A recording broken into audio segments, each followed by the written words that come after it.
In law school, they teach you a technique the best lawyers use that almost nobody else knows about. And it doesn't require better facts. It doesn't require a stronger argument on the question being asked.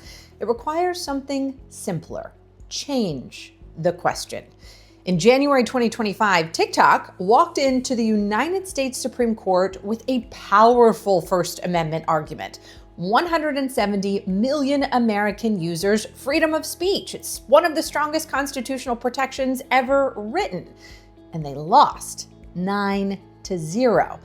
And the reason they lost came down to one move executed by the government's lawyer in the first paragraph of her oral argument, and she's one of the greatest advocates before the court right now.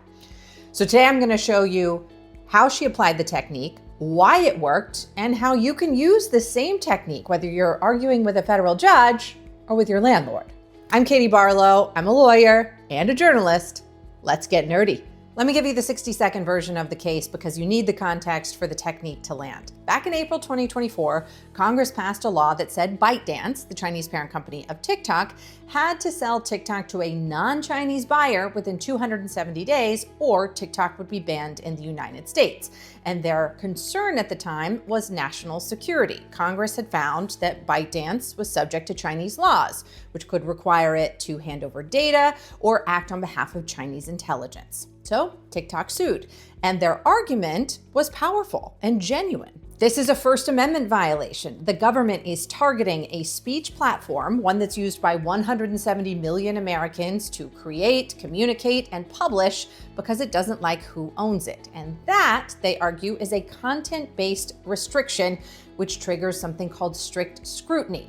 And under strict scrutiny, which is the highest level of constitutional scrutiny that can apply, the government almost always loses. This is a serious argument. It's not a frivolous one, and as you'll see, 9 of the justices spent a good deal of time grappling with it. And TikTok's lawyer, Noel Francisco, who's a former Solicitor General himself and one of the greatest appellate advocates out there right now, made the argument very well. But on January 10th, 2025, when Elizabeth Prelogar stood up for the government, she didn't try to beat that argument on its own terms. She changed the argument entirely. In law school, they call this reframing the issue. The cleaner term, the one I want you to remember, is the reframe. And here's how it works. Every argument has at its center a question, an implicit, what is this actually about? And when two sides argue, they're often arguing from answers to different versions of that question. And the party that gets to ultimately control the version that the decision maker answers almost always wins. TikTok's version of the question, does the government get to control a speech platform used by 170 million Americans? When you ask it that way, TikTok probably wins. The First Amendment sets a pretty high bar. The government's version of that question, the one that Solicitor General Elizabeth Prelogar immediately introduced clearly and never let go of, was does a foreign adversary get to secretly control the infrastructure through which 170 million Americans communicate? And when you ask the question that way, the government wins, easily. Foreign adversaries don't have free speech, First Amendment rights. National security has always been a compelling government interest. It's the same platform, same facts, same 170 million users, completely different question. And here's the thing, the reframe only works if it's honest. Prelogar wasn't inventing a completely different case. She was identifying the real question underneath the one that TikTok chose to put on the table. The best reframes don't distort reality, they reveal a more accurate version of it. I want to take you inside the oral argument because when Prelogar executed the reframe, it was one of the cleanest examples of the technique that I've ever seen in practice. So TikTok's lawyer had just gone, he hammered the First Amendment point, the burden on speech, the 170 million users, the app going dark. He was good. The justices were engaged. Then Elizabeth Prelogar stood up. And her very first sentence was not a response to TikTok's argument. It was a restatement of what the case is actually about. She said, the Chinese government's control of TikTok poses a grave national security threat. Not TikTok's First Amendment argument fails because, not a defensive response, but a complete reframe of the issue. She continued, No one disputes that the PRC seeks to undermine U.S. interests by amassing vast quantities of sensitive data about Americans and by engaging in covert influence operations. And no one disputes that the PRC pursues those goals by compelling companies like ByteDance to secretly turn over data and carry out PRC directives. Notice what she did there. No one disputes. That phrase is doing enormous work. She's not asking the justices to take her word for it. She's saying even the other side doesn't dispute it. The reframe isn't a trick. In this case, it's a stipulated fact. And then came the sentence that crystallized the whole thing. The act leaves all of that speech unrestricted once TikTok is freed from foreign adversary control. In one sentence, she answered TikTok's First Amendment argument. They're worried about speech being restricted. The speech isn't being restricted. The foreign adversary's control is being restricted. And those are different things. And you could feel it land. The Chief Justice, who had been asking TikTok's lawyer pretty skeptical questions, said almost the exact same thing that Prelogar had said. Congress doesn't care what's on TikTok. They don't care about the expression. They're concerned about what the foreign adversary is doing. When the Chief Justice reiterates your argument to the other side in the middle of oral argument, you're winning. And here's what makes this case a perfect classroom example of the reframe. The other side spent the rest of the argument trying to claw their way back to the original question and struggling. Every time the other side got close to the First Amendment point, the justices would pull them back. Justice Kagan asked them, and this is almost verbatim from the transcript, ByteDance is a foreign company. If Congress wanted to act against ByteDance, and we assume ByteDance has no First Amendment rights, how are TikTok's rights really being impacted? TikTok can still use whatever algorithm it wants as long as it isn't owned by ByteDance. That is Prelogar's argument coming out of Kagan's mouth. The reframe has been adopted.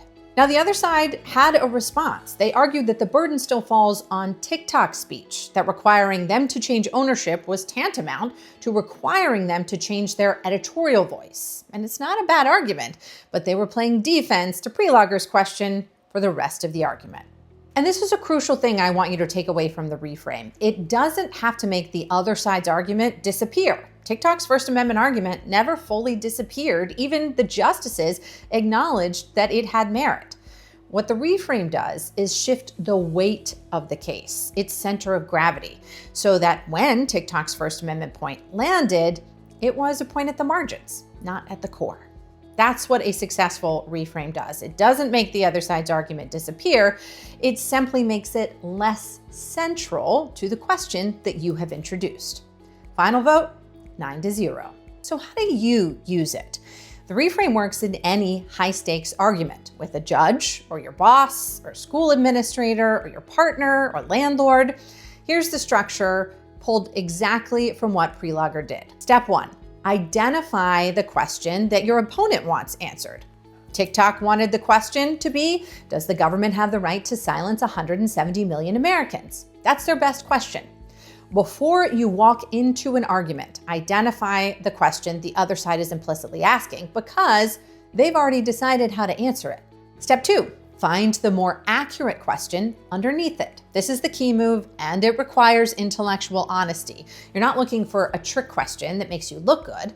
You're looking for a question that, when answered, actually resolves the real issue. Prelogar's reframe worked because it's true. The case was really about foreign adversary control, not American speech. Step 3, name your question explicitly, early, and using neutral language. Notice she didn't say TikTok is lying when they say that this case is about free speech. She said the Chinese government's control of TikTok poses a grave national security threat.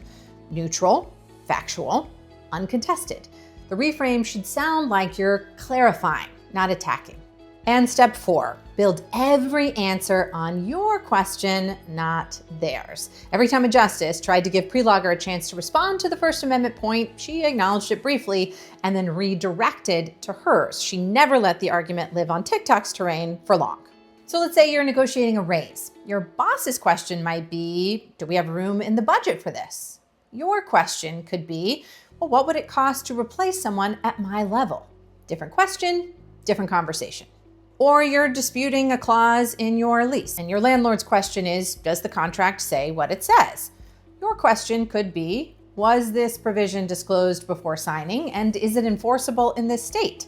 Different question, harder to dismiss. Or let's say you're arguing with your kid's school about their IEP. The school's question might be, did we follow our procedures? And your question might be, well, are the procedures producing the required outcome for this child?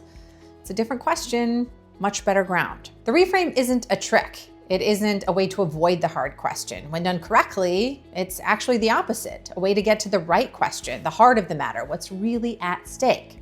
Elizabeth Prelogar did it before the 9 justices and won all 9 votes, and that's not a coincidence. And look, I know some of you are watching this on TikTok right now, and that's its own kind of perfect. The app is allowed to stick around because of political changes that happened after that vote. But the legal technique used in this case is yours to use whenever you want. And if you want more of this, a law school technique, a GOAT advocate applying it, something that you can use in everyday life, drop a comment below. This is what I'm building here, the legal education that most people never get. I'm Katie Barlow, and I'll see you next time.